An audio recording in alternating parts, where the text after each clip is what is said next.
Hi ವೀಕ್ಷಕರೇ, ನೋಡಿ ಗೃಹಲಕ್ಷ್ಮಿ ಯೋಜನೆಯ ಪ್ರತಿಯೊಂದು ಫಲಾನುಭವಿಗಳಿಗೆ ನಾಳೆ ಗುರುವಾರ ಜುಲೈ 3ರಿಂದ ಸರ್ಕಾರ ಒಟ್ಟು 3 ತಿಂಗಳ 6,000 ಹಣನ ಜಮಾ ಮಾಡ್ತಾ ಇದ್ದು, ಈ 6,000 ಹಣನ ಕರ್ನಾಟಕದ 25 ಜಿಲ್ಲೆಗಳ ಪ್ರತಿಯೊಂದು ಫಲಾನುಭವಿಗಳಿಗೆ ಸರ್ಕಾರ ಬಿಡುಗಡೆ ಮಾಡ್ತಾ ಇದೆ.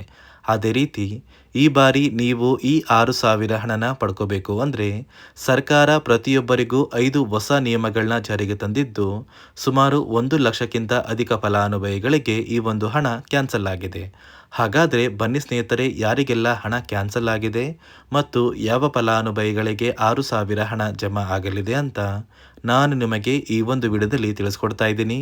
ಅದಕ್ಕಿಂತ ಮೊದಲು ನೀವೇನಾದ್ರೂ ಇನ್ನೂ ಕೂಡ ನನ್ನ ಚಾನಲ್ನ ಸಬ್ಸ್ಕ್ರೈಬ್ ಆಗಿಲ್ಲ ಅಂದರೆ ದಯವಿಟ್ಟು ಪ್ರತಿಯೊಬ್ಬರು ಚಾನಲ್ನ ಸಬ್ಸ್ಕ್ರೈಬ್ ಮಾಡ್ಕೊಳ್ಳಿ, ಹಾಗೆ ವಿಡಿಯೋಗೆ ಒಂದು ಲೈಕ್ನ ಕೊಡಿ. ಹೌದು ವೀಕ್ಷಕರೇ, ಗೃಹಲಕ್ಷ್ಮಿ ಯೋಜನೆಯ ಪ್ರತಿಯೊಂದು ಫಲಾನುಭವಿಗಳಿಗೆ ಸರ್ಕಾರದಿಂದ 3 ತಿಂಗಳ 6,000 ಹಣನ ಜಮಾ ಮಾಡ್ತಾ ಇದ್ದಾರೆ.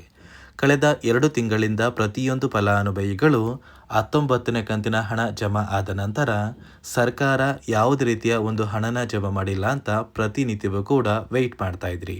ಇದೀಗ ನಿಮ್ಮ ಬ್ಯಾಂಕ್ ಖಾತೆಗೆ ಸರ್ಕಾರ ಗೃಹಲಕ್ಷ್ಮಿ ಯೋಜನೆಯ ಏಪ್ರಿಲ್ ತಿಂಗಳ 20ನೇ ಕಂತಿನ ಹಣ, ಮೇ ತಿಂಗಳ 21ನೇ ಕಂತಿನ ಹಣ ಹಾಗೂ ಜೂನ್ ತಿಂಗಳ 22ನೇ ಕಂತಿನ ಹಣ, ಒಟ್ಟು 3 ತಿಂಗಳ 6,000 ಹಣನ ಕರ್ನಾಟಕದ 25 ಜಿಲ್ಲೆಗಳ ಪ್ರತಿಯೊಬ್ಬರಿಗೂ ಸರ್ಕಾರ ಜಮಾ ಮಾಡ್ತಾ ಇದೆ. ನಿಮ್ಮ ಬ್ಯಾಂಕ್ ಖಾತೆಗೆ ಗೃಹಲಕ್ಷ್ಮಿ ಯೋಜನೆಯ ಒಟ್ಟು 19 ಕಂತಿನ ಹಣನ ಯಾರೆಲ್ಲ ಪಡ್ಕೊಂಡಿದ್ದೀರಾ, ಇಂತಹ ಪ್ರತಿಯೊಂದು ಫಲಾನುಭವಿಗಳಿಗೆ ಜುಲೈ 3 ಗುರುವಾರದಿಂದ ಸರ್ಕಾರ ಈ 6,000 ಹಣನ ಜಮಾ ಮಾಡ್ತಾ ಇದೆ. ಒಂದು ವೇಳೆ ನಿಮ್ಮ ಬ್ಯಾಂಕ್ ಖಾತೆಗೆ ಇನ್ನೂ ಕೂಡ ಗೃಹಲಕ್ಷ್ಮಿ ಯೋಜನೆಯ ಹಣ ಪೆಂಡಿಂಗ್ ಇದ್ದರೆ ಸರ್ಕಾರ ಈ 3 ತಿಂಗಳ 6,000 ಹಣನ ಜಮಾ ಮಾಡೋದಿಲ್ಲ. ನೀವು ಈ 6,000 ಹಣನ ಪಡ್ಕೋಬೇಕು ಅಂದರೆ ಪೆಂಡಿಂಗ್ ಇರುವಂತಹ ಪ್ರತಿಯೊಂದು ಫಲಾನುಭವಿಗಳು ನಿಮ್ಮ ಊರಿಗೆ ಹತ್ತಿರವಿರುವ ಮಹಿಳಾ ಮತ್ತು ಮಕ್ಕಳ ಅಭಿವೃದ್ಧಿ ಇಲಾಖೆಗೆ ಭೇಟಿ ನೀಡಿ ಅಲ್ಲಿನ ಅಧಿಕಾರಿಗಳು ಪೆಂಡಿಂಗ್ ಇರುವ ಹಣನ ನಿಮ್ಮ ಬ್ಯಾಂಕ್ ಖಾತೆಗೆ ಜಮಾ ಮಾಡೋದಕ್ಕೆ ಸಹಾಯ ಮಾಡ್ತಾರೆ.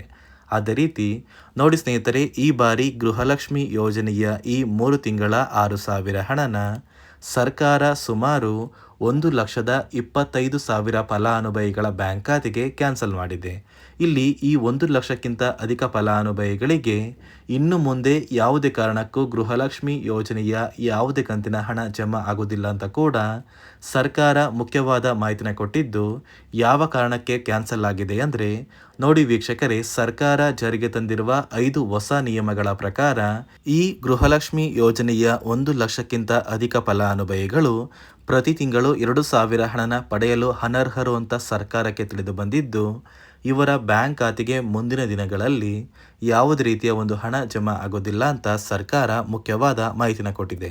ಹಾಗಾದರೆ ಬನ್ನಿ ಸ್ನೇಹಿತರೆ, ಆ ಫಲಾನುಭವಿಗಳು ಯಾರು ಅಂತ ಕೂಡ ತಿಳಿಸ್ಕೊಡ್ತೀನಿ ಮತ್ತು ನಿಯಮಗಳು ಏನು ಅಂತ ಕೂಡ ತಿಳ್ಕೊಳ್ಳೋಣ. ಅದಕ್ಕಿಂತ ಮೊದಲು ನಾಳೆ ಗುರುವಾರ ಜುಲೈ 3ರಂದು ಕರ್ನಾಟಕದ ಯಾವ 25 ಜಿಲ್ಲೆಗಳಿಗೆ 6,000 ಹಣ ಜಮಾ ಆಗಲಿದೆ ಅಂದರೆ ಮೊದಲಿಗೆ ಬೆಂಗಳೂರು ನಗರ, ರಾಮನಗರ, ಬೆಂಗಳೂರು ಗ್ರಾಮಾಂತರ, ಚಿಕ್ಕಬಳ್ಳಾಪುರ, ಚಿತ್ರದುರ್ಗ, ದಾವಣಗೆರೆ, ಕೋಲಾರ, ಶಿವಮೊಗ್ಗ, ತುಮಕೂರು, ಬೆಳಗಾವಿ, ವಿಜಯಪುರ, ಧಾರವಾಡ, ಹಾವೇರಿ, ಉತ್ತರ ಕನ್ನಡ, ಚಾಮರಾಜನಗರ, ಬೀದರ್, ಕಲಬುರಗಿ, ಕೊಪ್ಪಳ, ಯಾದಗಿರಿ, ರಾಯಚೂರು, ವಿಜಯನಗರ, ಹಾಸನ, ಕೊಡಗು, ಮಂಡ್ಯ, ಮೈಸೂರು ಮತ್ತು ದಕ್ಷಿಣ ಕನ್ನಡ. ಈ 25 ಜಿಲ್ಲೆಗಳ ಪ್ರತಿಯೊಂದು ಫಲಾನುಭವಿಗಳಿಗೆ ಸರ್ಕಾರ ಗೃಹಲಕ್ಷ್ಮಿ ಯೋಜನೆಯ ಒಟ್ಟು 3 ತಿಂಗಳ 6,000 ಹಣನ ಜಮಾ ಮಾಡ್ತಾ ಇದೆ. ನಿಮ್ಮ ಬ್ಯಾಂಕ್ ಖಾತೆಗೆ ಯಾವುದೇ ರೀತಿಯ ಗೃಹಲಕ್ಷ್ಮಿ ಯೋಜನೆಯ ಪೆಂಡಿಂಗ್ ಇರುವ ಹಣ ಬಾಕಿ ಇಲ್ಲ ಅಂದರೆ ಜುಲೈ 10ರಷ್ಟರಲ್ಲಿ ಪ್ರತಿಯೊಂದು ಫಲಾನುಭವಿಗಳು ನಿಮ್ಮ ಬ್ಯಾಂಕ್ ಖಾತೆಗೆ ಸೇರಬೇಕಾಗಿರುವ ಈ 6,000 ಹಣನ ಆದಷ್ಟು ಬೇಗ ಪಡ್ಕೋತೀರಾ. ನೋಡಿ ಸ್ನೇಹಿತರೆ, ಈ ಬಾರಿ ಸುಮಾರು 1 ಲಕ್ಷಕ್ಕಿಂತ ಅಧಿಕ ಫಲಾನುಭವಿಗಳ ಬ್ಯಾಂಕ್ ಖಾತೆಗೆ ಸರ್ಕಾರ ಗೃಹಲಕ್ಷ್ಮಿ ಯೋಜನೆಯ ಹಣನ ಜಮಾ ಮಾಡ್ತಾ ಇಲ್ಲ. ಕಾರಣ ಏನು ಅಂದರೆ ನಿಮ್ಮ ಬ್ಯಾಂಕ್ ಖಾತೆಗೆ ಡೆಬಿಟ್ ಮೂಲಕ ಹಣ ಜಮಾ ಮಾಡುವಂತಹ ಸಂದರ್ಭದಲ್ಲಿ ಸರ್ಕಾರ ಸಾಕಷ್ಟು ಫಲಾನುಭವಿಗಳ ಒಂದು ಬ್ಯಾಂಕ್ ಖಾತೆಗೆ ಹಣ ಜಮಾ ಮಾಡೋದನ್ನು ಕ್ಯಾನ್ಸಲ್ ಮಾಡಿದೆ. ಯಾಕಂದರೆ ಇತ್ತೀಚೆಗೆ ಹಣಕಾಸು ಇಲಾಖೆ ಜಾರಿಗೆ ತಂದಿರುವ 5 ನಿಯಮಗಳ ಆಧಾರದ ಮೇಲೆ ಪ್ರತಿಯೊಂದು ಫಲಾನುಭವಿಗಳಿಗೆ ಸರ್ಕಾರ ಈ ಒಂದು ಹಣನ ಜಮಾ ಮಾಡ್ತಾ ಇದ್ದು, ಯಾರೆಲ್ಲ ಫಲಾನುಭವಿಗಳು ಈ ನಿಯಮಗಳನ್ನ ಪಾಲಿಸಿಲ್ಲ, ನಿಮ್ಮ ಬ್ಯಾಂಕ್ ಖಾತೆಗೂ ಕೂಡ ಹಣ ಜಮಾ ಆಗೋದಿಲ್ಲ. ಹಾಗಾದರೆ ಬನ್ನಿ ಸ್ನೇಹಿತರೆ, ಸರ್ಕಾರ ಜಾರಿಗೆ ತಂದಿರುವ ಆ 5 ಹೊಸ ನಿಯಮಗಳು ಏನು ಅಂತ ನಾನು ನಿಮಗೆ ತಿಳಿಸ್ಕೊಡ್ತಾ ಇದ್ದೀನಿ. ನೋಡಿ ಸ್ನೇಹಿತರೆ, ಮೊದಲನೆಯ ಒಂದು ನಿಯಮ ಬಂದು, ಸಾಕಷ್ಟು ಫಲಾನುಭವಿಗಳು ಹೊಂದಿರುವಂತಹ ಒಂದು ರೇಷನ್ ಕಾರ್ಡ್ ಏನಿದೆ, ಆ ಒಂದು ರೇಷನ್ ಕಾರ್ಡ್ನ ಮನೆಯ ಸದಸ್ಯರ ಪ್ರತಿಯೊಬ್ಬರ ಒಂದು ಆಧಾರ್ ಕಾರ್ಡ್ನ ನಿಮ್ಮ ರೇಷನ್ ಕಾರ್ಡ್ಗೆ ಕಡ್ಡಾಯವಾಗಿ ಲಿಂಕ್ ಮಾಡಿಸ್ಬೇಕು.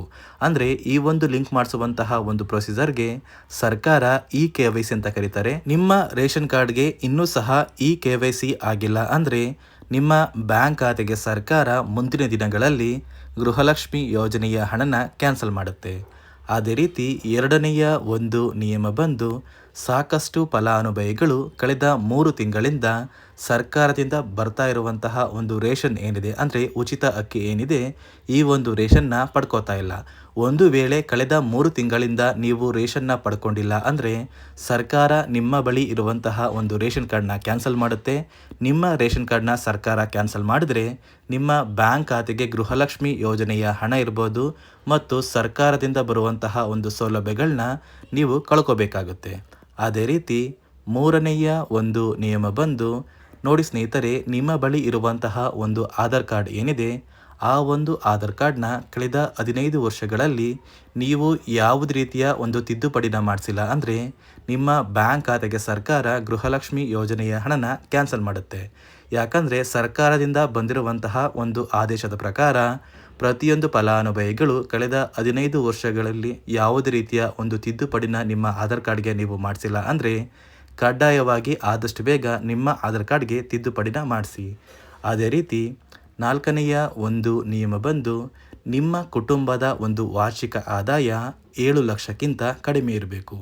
ಒಂದು ವೇಳೆ ನಿಮ್ಮ ಕುಟುಂಬದ ವಾರ್ಷಿಕ ಆದಾಯ 7 ಲಕ್ಷಕ್ಕಿಂತ ಜಾಸ್ತಿ ಇದ್ದರೆ ನಿಮ್ಮ ಬ್ಯಾಂಕ್ ಖಾತೆಗೆ ಸರ್ಕಾರ ಗೃಹಲಕ್ಷ್ಮಿ ಯೋಜನೆಯ ಹಣನ ಕ್ಯಾನ್ಸಲ್ ಮಾಡುತ್ತೆ. ಅದೇ ರೀತಿ ಐದನೆಯ ಒಂದು ನಿಯಮ ಬಂದು, ನಿಮ್ಮ ಕುಟುಂಬದ ಸದಸ್ಯರು ಅಥವಾ ಗೃಹಲಕ್ಷ್ಮಿ ಯೋಜನೆಯ ಫಲಾನುಭವಿಗಳು ಯಾರು ಕೂಡ ಸರ್ಕಾರಿ ನೌಕರರಾಗಿ ಕಾರ್ಯನಿರ್ವಹಿಸ್ತಾ ಇರಬಾರ್ದು. ಒಂದು ವೇಳೆ ನಿಮ್ಮ ಕುಟುಂಬದಲ್ಲಿ ಯಾರೇ ಆಗಿದ್ರೂ ಸರ್ಕಾರಿ ನೌಕರರಾಗಿ ಕಾರ್ಯನಿರ್ವಹಿಸ್ತಾ ಇದ್ದರೆ ನಿಮ್ಮ ಬ್ಯಾಂಕ್ ಖಾತೆಗೆ ಗೃಹಲಕ್ಷ್ಮಿ ಯೋಜನೆಯ ಹಣ ಕ್ಯಾನ್ಸಲ್ ಆಗುತ್ತೆ. ಈ 5 ನಿಯಮಗಳ ಆಧಾರದ ಮೇಲೆ ಪ್ರತಿಯೊಂದು ಫಲಾನುಭವಿಗಳಿಗೆ ಸರ್ಕಾರ ಹಣ ಜಮಾ ಮಾಡ್ತಾ ಇದೆ. ಒಂದು ವೇಳೆ ನೀವು ಈ 5 ನಿಯಮಗಳನ್ನ ಪಾಲಿಸಿಲ್ಲ ಅಂದರೆ ನೀವು ಕೂಡ ಗೃಹಲಕ್ಷ್ಮಿ ಯೋಜನೆಯ ಹಣದಿಂದ ವಂಚಿತರಾಗಬೇಕಾಗುತ್ತೆ. ನೋಡಿ ವೀಕ್ಷಕರೇ, ನಿಮ್ಮ ಬ್ಯಾಂಕ್ ಖಾತೆಗೆ ನೀವು ಈ 6,000 ಹಣನ ಪಡ್ಕೋಬೇಕು ಅಂದರೆ 19 ಕಂತಿನ ಹಣನ ಪಡ್ಕೊಂಡಿರಬೇಕು ಮತ್ತು ಈ 5 ನಿಯಮಗಳನ್ನ ಪಾಲಿಸಿರಬೇಕು. ಹಾಗಾದರೆ ಮಾತ್ರ ಈ 6,000 ಹಣನ ಆದಷ್ಟು ಬೇಗ ಪಡ್ಕೋತೀರಾ ಅಂತ ಹೇಳ್ತಾ, ಇದಿಷ್ಟು ಸರ್ಕಾರದಿಂದ ಬಂದಿರುವಂತಹ ಒಂದು ಹೊಸ ಮಾಹಿತಿಯಾಗಿದೆ. ನಾನು ಕೊಟ್ಟಿರುವಂತಹ ಮಾಹಿತಿ ನಿಮಗೆ ಇಷ್ಟ ಆಗಿದ್ದಲ್ಲಿ ದಯವಿಟ್ಟು ಪ್ರತಿಯೊಬ್ಬರು ನನ್ನ ಚಾನಲ್ನ ಸಬ್ಸ್ಕ್ರೈಬ್ ಮಾಡ್ಕೊಳ್ಳಿ, ಹಾಗೆ ವಿಡಿಯೋಗೆ ಒಂದು ಲೈಕ್ನ ಕೊಡಿ.